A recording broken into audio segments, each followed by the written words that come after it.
जय हिंद दोस्तों हम बात कर रहे थे अर्थमेटिक प्रोग्रेशन की। अर्थमेटिक प्रोग्रेशन में हमने एक्सरसाइज 5.1 की थी। 5.1 से पहले कुछ एग्जाम्पल किए थे। उससे पहले हमने समझा था कि एपी किसे कहा जाता है, क्या होता है अर्थमेटिक प्रोग्रेशन, समानांतर श्रेणी होने के लिए क्या क्या कंडीशंस होती है, कॉमन डिफरेंस किसे कहा जाता है। आज हम बात करने वाले हैं, जो अपना टॉपिक है वो है nth term of AP. nth term कैसे निकाली जाती है, किसे कहा जाता है nth टर्म, ये सारी बात करेंगे। फिर एक्सरसाइज 5.2 के कुछ क्वेश्चंस करेंगे हम लोग। तो बने रहिएगा वीडियो के लास्ट तक, पूरा जरूर देखना, जिससे कि आपका एपी का कंसेप्ट और ज्यादा क्लियर हो जाए। अगर 5.1 के आपने प्रैक्टिस नहीं की है तो प्रैक्टिस जरूर कर लीजिएगा। जो बच्चे नए जुड़ रहे हैं उनसे यही कहूंगा कि आप मेरे बाकी वीडियोस भी देखना। अर्थमेटिक प्रोग्रेशन का जो वीडियो आ रखा है वो पहले ढंग से देखना, ताकि आपका एपी का कंसेप्ट और ज्यादा क्लियर हो जाए। और उससे पहले हमने जो चैप्टर है अपना 4th चैप्टर क्वाड्रेटिक इक्वेशन वो भी कर रखा है, तो अगर वो नहीं किया हो आपने तो वो भी आप समझ सकते हो वहां से। अगर चैनल सब्सक्राइब नहीं किया हो तो चैनल को सब्सक्राइब जरूर कर लेना, वीडियो लास्ट तक देखना। अगर वीडियो अच्छा लगे तो लाइक और शेयर जरूर कर देना। तो आज हम बात करने वाले हैं nth टर्म ऑफ एपी की। क्या होती है nth term of AP. Start करें। मैं एक एग्जांपल देता हूं उससे पहले कि सपोज कोई रीना करके एक कोई गर्ल है और उसकी नई नई जॉब लगी है। क्या एक रीना गर्ल है, लड़की है, उसकी नई नई जॉब लगी है और उसकी जो स्टार्टिंग सैलरी है वो 8,000 रुपीज पर मंथ से स्टार्ट होती है। कितने रुपए से? 8,000 रुपए, 8,000 रुपए उसकी जो है पहला सैलरी है, फर्स्ट जो है उसकी तनख्वाह है। ठीक है। अब क्या है, अब हर साल उसके 500 रुपए, 500 रुपीज का इंक्रीमेंट हो रहा है। एनुअल इंक्रीमेंट कितना लग रहा है उसके? 500 रुपीज का। 500 रुपए हर महीने, हर साल उसकी सैलरी बढ़ जाती है। अच्छा, तो हर साल जैसे कि सबसे पहले उसका जो है सैलरी कितनी रही है? 8,000 रुपीज। ये 8,000 रुपीज उसकी पहली सैलरी है। उसके बाद में क्या हुआ? अगले साल कितनी हो गई? 8,000 रुपीज प्लस 500। ठीक है। फिर नेक्स्ट ईयर 8,000 रुपीज प्लस 500, तो ये बढ़ गए थे और 500 और बढ़ जाएंगे। इस तरह से हर साल 500 का इंक्रीमेंट लगता रहेगा। समझ में आया? अच्छा, अब हमें पूछ ले, अगर हमें ये पूछ ले कि 15 साल बाद कितनी सैलरी होगी। क्या कि 15 साल बाद सैलरी कितनी हो जाएगी? तो हमारा एक तरीका तो ये है कि मैं क्या करूं, 8,000 में 500 प्लस करता जाऊं। ये जैसे फर्स्ट ईयर की है, सेकेंड ईयर की, थर्ड ईयर की, फोर्थ ईयर की, एक एक करके ऐसे प्लस करता जाऊं और लास्ट में 15th ईयर का निकाल लूं। ऐसे 15 बार ऐसे करके फिर सबको ऐड, मतलब 15th ईयर की उससे आ जाएगी। ठीक है। 500 ऐड करता जाऊंगा। तो ये जो प्रोसेस है ये बहुत ही टाइम कंज्यूमिंग है, बहुत टाइम लग जाएगा इसमें, इस तरीके से करने के लिए। तो एक जनरल फॉर्मूला डिराइव किया गया इसके लिए। ठीक है। कैसे बना फॉर्मूला? क्या किया कि देखो, अगर आप इसको ढंग से सीरीज को देखेंगे तो जैसे यहाँ पर 8,000 है, फिर 8,500 है, फिर 500 फिर से बढ़ गए, तो मैं इसी को ये भी लिख सकता हूं 8,000 प्लस 2 इंटू 500। अरे भाई, 2 बार 500 रुपए आ रखे हैं, 2 बार 500 आ रखे हैं, तो मैं 2 times of 500 direct he plus कर दूं। ठीक है, यहां तक समझ में आया? अच्छा, अब जैसे कि 4th ईयर का निकालूं मैं, तो क्या होगा? 8,000 प्लस 500 प्लस 500 प्लस 500। इसको मैं क्या लिख सकता हूं? 8,000 प्लस 3 टाइम्स ऑफ 500। ठीक है। अच्छा, इसी तरह से 5th ईयर का अगर निकालूं मैं तो क्या आ जाएगा? 8,000 प्लस 500 प्लस 500 प्लस 500 प्लस 500। ठीक है। इसको अगर मैं जनरल तरीके से लिखूं तो इसको मैं ये भी लिख सकता हूं 8,000 प्लस 4 टाइम्स ऑफ 500। तो एक जनरल हमें पैटर्न मिल रहा है कि हर बार, हर ईयर की हम सैलरी निकाल रहे हैं तो क्या कर रहे हैं हम? एक तो फर्स्ट ईयर की सैलरी प्लस कर रहे हैं अपन 8,000 सब में, और 500 उसमें ऐड कर रहे हैं। ठीक है। जैसे मैंने सेकंड ईयर का निकाला तो 8,500, तीसरे ईयर का निकाला तो मैंने क्या किया? 8,000 प्लस 2 टाइम्स ऑफ 500, मतलब तीसरे साल में मैंने क्या किया? 500 का दुगुना उसमें ऐड किया, 2 टाइम्स, ट्वाइस ऐड किया। 4th ईयर का मैंने क्या किया? 4th ईयर के लिए 3 टाइम्स ऐड किया। 5th ईयर के लिए मैंने 4 टाइम्स ऐड किया। मैं इसको ऐसे भी लिख सकता हूं ना कि 8,000 प्लस 5 माइनस 1। देखो 4 को मैंने क्या लिखा है? 5 माइनस 1 इंटू 500। ये मैंने ऐड किया। तो मैंने क्या किया, फिफ्थ टर्म का अगर मैंने सैलरी निकालना है मुझे, तो मैंने क्या किया, 8000 प्लस 5 माइनस 1 इंटू 500। मैं ये भी लिख सकता हूं, ठीक है, कोई दिक्कत नहीं है इसमें। चलो अब बात करते हैं कि इससे फॉर्मूला कैसे बना। तो मैं देखो, मैं हर ईयर की जो सैलरी निकालना उसमें मैं कर क्या रहा हूं अल्टीमेटली, मैंने क्या किया कि मैंने फर्स्ट ईयर की जो अपनी सैलरी है, ठीक है, फर्स्ट ईयर सैलरी और उसके बाद मैंने ऐड क्या किया कि जो अपना ये जो अपना ईयर है, ठीक है, सपोज यहाँ पे फिफ्थ ईयर का है, सपोज 10th ईयर का निकालना था तो यहाँ पे 10 माइनस 1 हो जाता। इसी तरह से अगर nth ईयर का निकालना है मुझे, nth ईयर का, ठीक है, तो n माइनस 1 हो जाता। और ये क्या अपना, ये एनुअल इंक्रीमेंट में इसको ये भी बोल सकता हूँ कि कॉमन डिफरेंस क्यों बोल सकता हूँ कि हमने पहले बात की थी कॉमन डिफरेंस क्या होता है कि जितना हर साल चेंज हो रहा है, कितना चेंज हो रहा है, हर साल कितना बढ़ रहा है, ठीक है, तो हर साल यहाँ पर 500 बढ़ रहा है, तो यही मेरा कॉमन डिफरेंस होगा, तो मैं इसको डी भी लिख सकता हूँ, ठीक है। अब फर्स्ट ईयर की सैलरी, जो फर्स्ट सैलरी होगी, जो पहली सैलरी होगी, और कल हमने देखा था कि जो फर्स्ट, जो मतलब किसी भी सीरीज का जो फर्स्ट जो वैल्यू होती है, या फिर यहाँ पर मैं बात करूं जो सबसे फर्स्ट सैलरी होगी, उसको अपन क्या बोल सकते हैं, ए लिख सकता हूं मैं, ठीक है, क्या लिख सकता हूं, ए लिख सकता हूं, या फिर मैं क्या लिख सकता हूं, A1 भी लिख सकता हूं। तो मैं इसको ऐसे भी लिख सकता हूं ना, इस पूरे फॉर्मूले को, इसको क्या लिख सकता हूं मैं, इसको मैं ये लिख सकता हूं, इसको मैं ये लिख सकता हूं कि ए, इस फर्स्ट सैलरी की जगह A plus n minus 1 into D, ठीक है। इससे मेरे क्या आ जाएगा, मैं किसी भी ईयर का डायरेक्ट सैलरी निकाल सकता हूं, किसी भी ईयर की। इसी को हम बोलते हैं nth टर्म ऑफ एपी। क्या बोलते हैं इसको, nth term of arithmetic progression या फिर एपी, इसी को हम बोलते हैं nth टर्म। तो समझ में आया, nth टर्म इसको बोली जाती है। अच्छा, अब क्या है, अगर सपोज nth टर्म कई बार क्या है कि लास्ट टर्म है, क्या है, लास्ट टर्म है एपी की, उसको हम क्या लिखते हैं, कई बार एल से भी डिनोट करते हैं। लास्ट टर्म है, अगर वो एपी की लास्ट टर्म है तो उसको क्या बोलेंगे हम, कई बार एल से भी डिनोट करते हैं। यहां तक समझ में आया। चलो अब कुछ क्वेश्चंस उठाते हैं, और क्वेश्चंस कैसे करते हैं इसी फॉर्मूले के बेसिस पे देखते हैं अपन। अच्छा बच्चों, अब अपन एक एग्जाम्पल उठाते हैं। एग्जाम्पल क्या कह रहा है, हमें एक गिवन सीरीज है और बोल रहा है उसमें कि 10th टर्म निकालो। क्या बोल रहा है कि 10th टर्म जो है वो निकालो, ठीक है। हमें सीरीज दे रखी है 2 है, 2, 7, 12 है, आई थिंक 12 ही है। एक बार क्वेश्चन देख लेते हैं क्या कह रहा है, 2, 7, 12, अच्छा यही है सीरीज, और बोल रहा है कि इसकी 10th टर्म निकालो, मतलब कि मुझे बेसिकली A10 निकालना है। I have to find this A10। अब ये कैसे निकालेंगे, क्या करेंगे इसमें, तो क्या करेंगे, हमें जो है फॉर्मूला हमें पता है, an का फॉर्मूला, मतलब nth टर्म निकालने का फॉर्मूला अभी अपन ने देखा है, क्या है कि a plus n minus 1 into D, ठीक है, ये फॉर्मूला है हमारे पास। अच्छा, इस फॉर्मूले में जब वैल्यू पुट करेंगे तो क्या है, अपने 10th टर्म निकल जाएगी।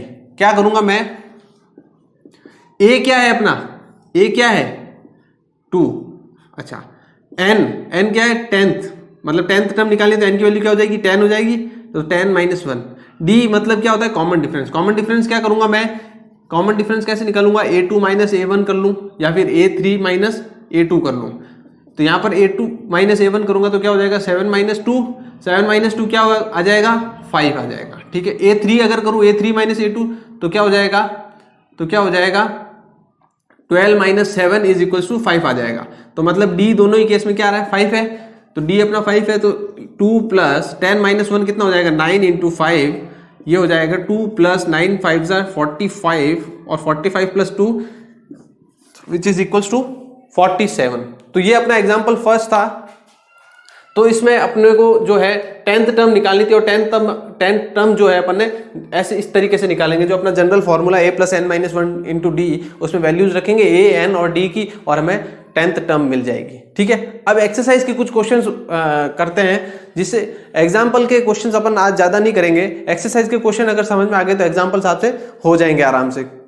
अच्छा दोस्तों, अब जो है एक्सरसाइज 5.2 का क्वेश्चन नंबर 4 करने वाले हैं। क्वेश्चन नंबर 4 क्या कह रहा है, हमें एक गिवन एपी है 3, 8, 13, 18, और उसके जो लास्ट जो टर्म है वो है अपनी 78। इसकी हमें जो है जो नंबर दे रखा है 78, वो पूछा है कि ये कौन सी टर्म है, एपी की कौन सी टर्म है वो हमें निकालना है। We have to find the term of 78। ठीक है, तो कैसे निकालेंगे? हमारे पास हमने एक फॉर्मूला पढ़ा है, फॉर्मूला क्या है? A N is equals to A plus N minus 1 into D. ठीक है, ये फॉर्मूला हमने पढ़ा है और इस फॉर्मूले से हम कैसे निकालेंगे? हमारा ए एन जो है, ए एन हमें टर्म गिवन है। ठीक है, तो हम यहाँ पर पुट कर देंगे 78, ए एन की वैल्यू अपनी 78 हो गई। ए हमें गिवन है कितना है? 3 प्लस n माइनस 1, हमें टर्म ही तो निकालनी है, n की वैल्यू तो निकालनी है। ठीक है, क्या निकालना है भाई? अपन को n निकालना है। तो n निकालने के लिए यहाँ पर हमें n पता नहीं, तो n माइनस 1 पुट कर देंगे। और d जो है, d कैसे निकालेंगे? हमें a2 माइनस a1 करेंगे तो d आ जाएगा अपना। तो a2 क्या है? 8 है, माइनस 3 इज इक्वल टू 5। ठीक है, तो यहाँ पर d की वैल्यू कितनी आ जाएगी? 5। ठीक है, आप चाहो तो और भी आगे इसका और भी निकाल सकते हो, a3 माइनस a2 करके भी वो भी d की वैल्यू 5 ही आएगी, चेक कर लेना। तो d की इसमें सारी वैल्यू 5 ही आएगी, सेम ही आएगी। ठीक है, एपी की जो मेन जो मोस्ट इंपॉर्टेंट जो कंडीशन होती है वो भी यही होती है कि d की वैल्यू हमेशा सेम होनी चाहिए। और यहाँ पर तो ये अपन को एपी ही दी हुई है, तो इसमें तो d सेम हो गई। तो किसी भी दो टर्म का आप चेक कर लेना, डिफरेंस 5 आएगा। तो यहाँ पर 78, अगर ये प्लस का 3 है इधर जाएगा तो क्या हो जाएगा? -3 is equals to n minus 1 into D. ठीक है, तो 78 माइनस 3 क्या हो जाएगा? 75 हो जाएगा, is equals to n minus 1 into D. ठीक है, यहां से ये 5 अगर मैं उस साइड भेजूंगा अगर इसको, तो क्या हो जाएगा? यहाँ मल्टीप्लाई में उधर जाएगा तो डिवाइड में, तो 75/5 is equals to n minus 1। ये कट करेगा तो ये 15 टाइम्स जाएगा। तो n माइनस 1 की जो वैल्यू आएगी वो क्या आएगी? n माइनस 1 की वैल्यू आ जाएगी 15। यहां से n की वैल्यू क्या आएगी अपनी? ये -1 उधर जाएगा तो प्लस हो जाएगा, तो 15 प्लस 1 कितना हो जाएगा? 16। तो ये हमारा जो है आंसर आया है, n की वैल्यू क्या आई अपनी? 16। तो मतलब 16th टर्म है ये 78। क्या है? 78 जो है वो अपनी कौन सी टर्म है? 16th टर्म है। अब देखते हैं क्वेश्चन नंबर 9 देखते हैं। क्वेश्चन नंबर 9 ये कह रहा है कि हमें A3 गिवन है, मतलब थर्ड टर्म हमें दे रखी है और 9th टर्म दे रखी है, A9 गिवन है। हमें थर्ड टर्म दे रखी है A3 जो कि 4 है, A9 है वो दे रखा है अपने -8, और हमें क्या निकालना है? Which term is 0। अच्छा, इस टाइप के क्वेश्चन में क्या करना है? इस टाइप के क्वेश्चन में जब दो अपने को टर्म्स दे रखी हो और हमें कोई दूसरी टर्म पूछ ली हो तो क्या करेंगे? सबसे पहले इस A3 को मैं ये लिख सकता हूं ना, क्या लिख सकता हूं? a plus 2d। ठीक है, a प्लस 2d लिख सकता हूं। अरे ये कहां से आया? कैसे आया? ये अभी अपन ने देखा था कि जनरल टर्म क्या होती है? a plus n minus 1 into D. ठीक है, तो a, और ये कौन सी है? थर्ड टर्म है, तो n की वैल्यू कितनी हो जाएगी? 3। ठीक है, n किसको डिनोट करता है? कि टर्म को। ठीक है, तो ये क्या हो जाएगा? a प्लस 3 माइनस 1 क्या होता है? 2 इंटू डी। ठीक है, तो a प्लस 2d और इसकी वैल्यू कितनी है? 4 है। ठीक है, अब क्या करूं मैं? इस A9 को मैं क्या लिख सकता हूं? a प्लस 8d लिख सकता हूं ना।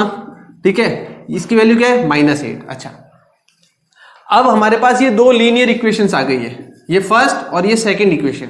ठीक है, अब क्या करेंगे? a plus 2d is equal to 4, a plus 8d is equal to -8। क्या करूंगा मैं? यहां पर ये नेगेटिव हो जाएगा, ये नेगेटिव हो जाएगा, साइन चेंज करेंगे और ये माइनस का तो ये प्लस का हो जाएगा, a से 1 कट हो जाएगा। ठीक है, 2d plus 2d minus 8d is equal to 4 plus 8। ठीक है, क्या करा? ये माइनस का साइन हो गया तो 2d में से 8d माइनस करूंगा, और 4, ये -8 था तो ये प्लस का 8 हो गया। 4 प्लस 8 कितना हो जाएगा? 12। तो 2d माइनस 8d कितना हो जाएगा? माइनस का 6d, और 4 प्लस 8 कितना हो जाएगा? 12। ठीक है, तो d की वैल्यू यहां से क्या आएगी? 12 अपॉन माइनस का 6। ठीक है, तो ये क्या हो जाएगा? ये वैल्यू आएगी -2, मतलब d अपना आ गया, कितना आ गया? -2। अब जब d आ गया तो हमें पहले क्या निकालना पड़ेगा? a निकालना होगा। क्या निकालना होगा? a, क्योंकि हमें a गिवन नहीं है। तो मैं क्या करूंगा? दोनों में से किसी भी इक्वेशन में d की वैल्यू पुट करूंगा। क्या करूंगा? जैसे कि मैं A3 वाली में ही पुट कर लेता हूं कि a plus 2d is equal to 4 था, तो a प्लस 2 इंटू डी कितना आया अपना? -2। तो -2 यहाँ पुट करूंगा, इज इक्वल टू 4 हो जाएगा। ये हो जाएगा a minus 4 is equal to 4, a is equal to -4 उधर जाएगा तो क्या हो जाएगा? प्लस का हो जाएगा, तो 4 प्लस 4 हो जाएगा, और ये कितना आ जाएगा? 8। ठीक है, क्या आई? 8 की वैल्यू क्या आ गई? सॉरी ए की वैल्यू क्या आई, 8 आई। अच्छा, ए की वैल्यू जब अपने पास आ गई है, अब हमें निकालना है कि जीरो कौन सी टर्म होगी, मतलब जीरो कौन सी टर्म होगी। तो मैं क्या करूं, अपना फॉर्मूला है A N is equal to A plus N minus 1 into D. हमें टर्म निकालनी है, ए एन की वैल्यू दे रखी है, ए एन की वैल्यू क्या है 0, ठीक है। ए अपने पास है 8 plus N minus 1 into D हमें पता है -2, ठीक है। ये 8 उधर जाएगा तो क्या हो जाएगा, माइनस का 8 हो जाएगा, is equal to n minus 1 into -2। ये -2 उधर जाएगा डिवाइड में, तो -8 अपॉन -2 हो जाएगा, is equal to n minus 1। ये माइनस से माइनस कट हो जाएगा और 2 4 जा 8, ठीक है। तो ये क्या आएगा, n माइनस 1 की वैल्यू कितनी आ जाएगी, 4 आ जाएगी। और यहाँ से n अगर निकालूंगा, ये माइनस उधर जाएगा तो क्या हो जाएगा, प्लस हो जाएगा, 4 + 1 विच इज इक्वल टू 5। तो nth हमारी जो है जीरो कौन सा नंबर ऑफ टर्म होगा, तो ये होगा 5। समझ में आया, मतलब 5th टर्म जो होगी वो क्या होगी, 0 होगी। यहां तक समझ। अच्छा बच्चों, अब अपन क्वेश्चन नंबर 11 देखेंगे। क्वेश्चन नंबर 11 क्या कह रहा है, क्वेश्चन नंबर 11 में हमें एक गिवन एपी है, क्या है 3, 15, 27। ये हमें एक एपी दे रखी है और इसमें पूछा क्या है, इसमें हमें ये फाइंड आउट करना है कि सपोज जो 54th टर्म है, 54th टर्म में अगर मैं 132 ऐड करूं, 54th टर्म जो भी आएगी उसमें 132 ऐड करेंगे, वो कौन सी टर्म होगी, ये हमें फाइंड आउट करना है, ठीक है। तो कैसे करेंगे, अच्छा इसको करने के लिए हमें सबसे पहले तो 54th टर्म पता होनी चाहिए। जब 54th टर्म आएगी तभी तो उसमें हम 132 ऐड करके उसकी जो टर्म होगी, जो भी टर्म आएगी वो हम निकाल पाएंगे। तो क्या करते हैं, 54th टर्म निकालते हैं। सबसे पहले क्या करूं मैं, अपने पास फॉर्मूला है A N is equals to A plus N minus 1 into D, ठीक है। अच्छा, ए एन जो है अपनी कौन सी है, टर्म कौन सी है, ए 54। तो ए की वैल्यू क्या है, 3 है, ठीक है। एन की वैल्यू क्या है, 54, तो 54 माइनस 1 इंटू, अच्छा डी क्या है, तो मैं A2 माइनस A1 करके डी निकाल सकता हूं। तो 15 माइनस 3 हो जाएगा, कितना आएगा, 12 आएगा, ठीक है। तो ये हो जाएगा 12, यहां से निकालेंगे तो 3 प्लस 54 माइनस 1 कितना हो जाएगा, 53 इंटू 12, ठीक है। तो ये क्या है, 3 प्लस, अच्छा 53 इंटू अपन 12 करेंगे, जब मैं 53 इंटू 12 करूंगा तो क्या आएगा, ये क्या आएगा, ये आएगा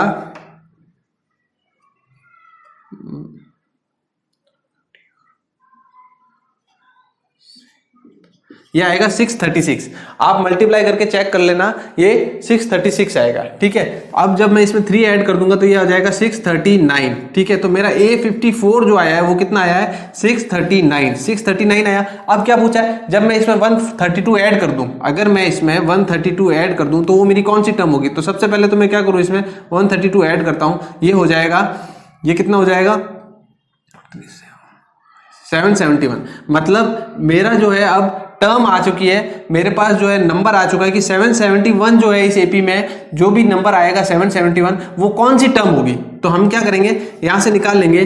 तो अपनी जो ए एन की वैल्यू है वो 771 है, क्या करूंगा मैं, यहाँ पर ए पुट करूंगा 3 प्लस एन की वैल्यू हमें पता नहीं है और डी कितना है अपना 12 है, ठीक है। अब क्या करूं, ये 3 इधर जाएगा, माइनस हो जाएगा, तो 771 minus 3 is equal to n minus 1 into 12, ठीक है। तो ये कितना हो जाएगा, 768 is equal to n minus 1 into 12। अब ये 12 उधर जाएगा तो डिवाइड हो जाएगा, तो 768 upon 12 is equal to n minus 1। जब ये इसको कट करेगा तो ये 6 जा 72 और 48 तो 4 जा, तो n माइनस 1 की जो वैल्यू आएगी वो आएगी 64। यहां से n की वैल्यू आ जाएगी, ये -1 उधर जाएगा तो प्लस हो जाएगा, तो क्या हो जाएगा 65। तो n इज इक्वल टू 65 आया। मतलब 65th टर्म जो होगी इस एपी की, 65th जो भी टर्म होगी वो क्या होगी, 771 होगी, ठीक है।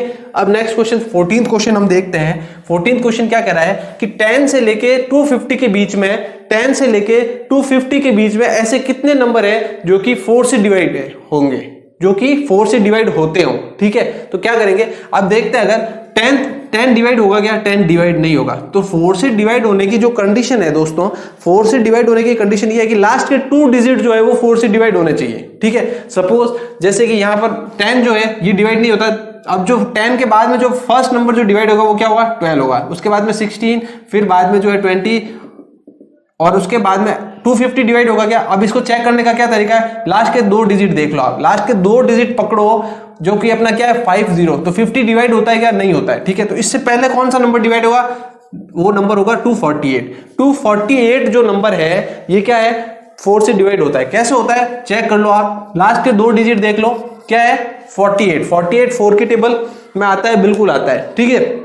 तो लास्ट नंबर जो है 248 है। अच्छा, अब जो है अपन को कितने नंबर निकालने हैं, मतलब कि कितने ऐसे कितनी वैल्यूज हैं जो 4 से डिवाइड होती है। तो मतलब एक तरह से क्या पूछा अपन से, नंबर ऑफ टर्म्स पूछी है, ऐसी कितनी टर्म्स है जो कि 4 से डिवाइड होती हो। तो इस केस में क्या करूंगा मैं, मेरे पास an जो लास्ट नंबर है जो कि 4 से डिवाइड होता है, जो कि 250 से छोटा हो, वो क्या है, an की वैल्यू अपने पास पता है, क्या है वो 248, ठीक है। अब क्या करूं मैं, 248 इज इक्वल टू, अब अपने फॉर्मूला है a plus n minus 1 into D, ठीक है। अब मैं a पुट क्या करूंगा, तो अपनी जो फर्स्ट टर्म क्या थी 12 थी, plus n minus 1 into D कितना है, अपना d कितना है 4 है, ठीक है। अरे डिफरेंस, कॉमन डिफरेंस कितना है, हर बार 4 4 ही तो ऐड होगा, ठीक है। तो क्या करूंगा, अब ये 12 को उधर भेजूंगा, तो 248 minus 12 is equal to n minus 1 into 4। 248 में से 12 माइनस करूंगा तो क्या आ जाएगा 236 is equals to n minus 1 into 4। ये 4 इधर मल्टीप्लाई हो रहा है, ये अगर उधर जाएगा तो क्या हो जाएगा, डिवाइड हो जाएगा, क्या होगा, डिवाइड होगा, ठीक है। तो 236 अपॉन 4 करूंगा मैं, अगर इसको अगर अपन सॉल्व करते हैं तो 4 5 20 और 36 9, ठीक है। तो n माइनस 1 की वैल्यू जो आई अपनी क्या आई 59, और यहां से n की वैल्यू आ जाएगी 60, ठीक है। तो दोस्तों समझ में आया, जो 60 ऐसे 60 नंबर्स होंगे, ऐसे 60 नंबर्स होंगे जो 10 और 250 के बीच में आएंगे, और वो क्या होंगे 4 से डिवाइड होंगे। तो समझ में आया आपको। अच्छा, अब एक और क्वेश्चन लेते हैं। अब जो है दोस्तों अपन क्वेश्चन नंबर 17 करेंगे, और 17 क्वेश्चन क्या कह रहा है कि हमें एक गिवन सीरीज है 3, 8, 13, और लास्ट इसकी जो टर्म दे रखी है वो हमें दे रखी है 253। इसमें हमें क्या करना है, इसमें हमें जो है लास्ट से मतलब पीछे से जो है हमें 20th टर्म निकालना है, ठीक है। अब आप सोच रहे होंगे सर आगे से तो हम हर बार निकाल ही रहे थे, जो भी अपन को टर्म जैसे 10th टर्म बोल दी, 15 टर्म बोल दी, वो निकाल लेते, पीछे से कैसे निकालेंगे हम, ठीक है। लास्ट से हम जो है 20th टर्म कैसे निकालेंगे, तो उसका करने का एक बहुत ही सिंपल तरीका है, कुछ नहीं करना है। जब भी आपको पीछे से ऐसे निकालने का बोले तो इस एपी को आप रिवर्स ऑर्डर में लिख लो। जैसे 253 से लास्ट खत्म हुआ है तो 253 को सबसे पहले लिख लो। अच्छा, अब यहाँ कॉमन डिफरेंस यहाँ बढ़ कितना रहा है, +5 हो रहा है। 3 से 8 हुआ तो कितना, +5 हुआ। 8 से 13 हुआ तो कितना हुआ, 5 ऐड हुआ। तो इसी तरीके से अब 5 कम करते जाओ। जब रिवर्स से चालू करूंगा तो मैं क्या कर दूंगा, 5 कम करूंगा। तो 253, इसकी नेक्स्ट टर्म क्या रही होगी, 248 रही होगी। इससे नेक्स्ट क्या रही होगी, 243 रही होगी। और इस तरीके से यहाँ पर 13 आ गया, 8 आ गया और 3 आ गया, ठीक है। जब आपने रिवर्स लिख ली है, अब कुछ नहीं करना है। अपने पास अपन को फॉर्मूला हमें मालूम है, क्या है formula, n is equal to a plus n minus 1 into D, ठीक है। अब अपनी जो a जो है वो फर्स्ट टर्म क्या हो गई 253, ठीक है। अब n माइनस 1, अच्छा 20th टर्म निकालनी है तो यहाँ पर 20 माइनस 1 पुट कर दो। d, अब देखो, अब जब मैं इसका d निकालूंगा, इसमें तो +5 आ रहा था, इसका जब d निकालूंगा तो 253 और 248 है। मतलब मैं क्या करूंगा, 248 में से 253 माइनस करूंगा तो क्या आएगा, -5 आएगा, ठीक है। 248 माइनस 253 करूंगा तो क्या आएगा, माइनस का 5 आएगा। तो यहाँ पर d जो होगा वो अपना -5 हो जाएगा। समझ में आया। तो रिवर्स ऑर्डर में करेंगे तो जो भी d पहले आ रहा होगा उसका ऑपोजिट साइन हो जाएगा, ठीक है। अगर सपोज पहले अगर जो है इस ऑर्डर में अगर नेगेटिव d हो रहा था तो यहाँ पर प्लस हो जाएगा, यहाँ पर अगर प्लस था तो यहाँ पर नेगेटिव हो जाएगा। यहाँ समझ में आया, ठीक है। अब आगे देखते हैं। तो 253 प्लस 20 माइनस 1 कितना हो जाएगा, 19 इंटू -5।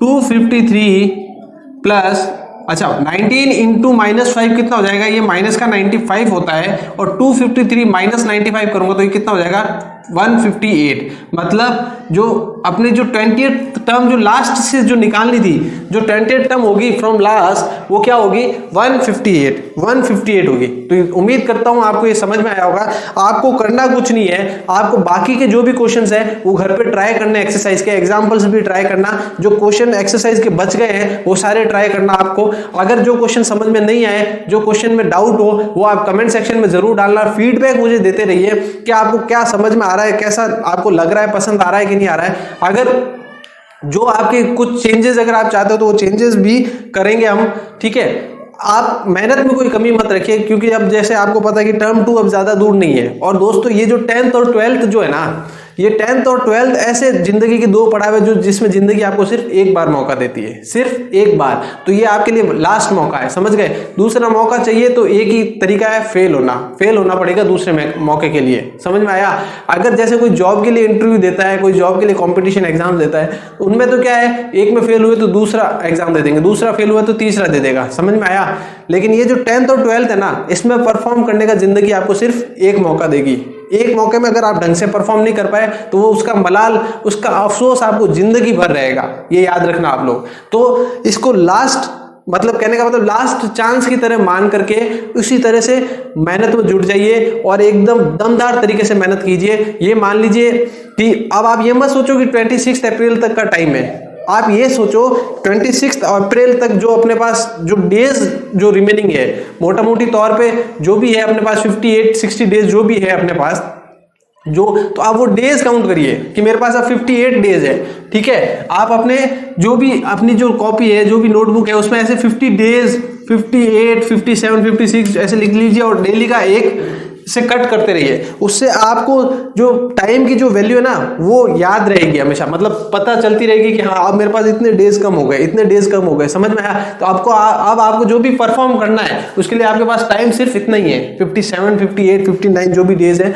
बस इतना ही टाइम है, समझ में आया। तो इसी तरीके से आप मेहनत में कोई कमी मत रखिए, करते रहिए। मेरी तरफ से कोई अगर आपकी तरफ से मेरे लिए कोई डिमांड हो कि सर ये टॉपिक और आप समझा दीजिए, तो मैं वो सब तो करवाऊंगा ही। मैथ का तो अगर आपके लिए सपोज साइंस में फिजिक्स, केमिस्ट्री, बायो अगर उसमें कुछ दिक्कत हो आप उसका भी बता सकते हो। अगर कोई दूसरा सब्जेक्ट हो तो कोशिश करूंगा उनके ऊपर भी आपके वीडियोस लाने की। तो तब तक के लिए thank you, have a nice day.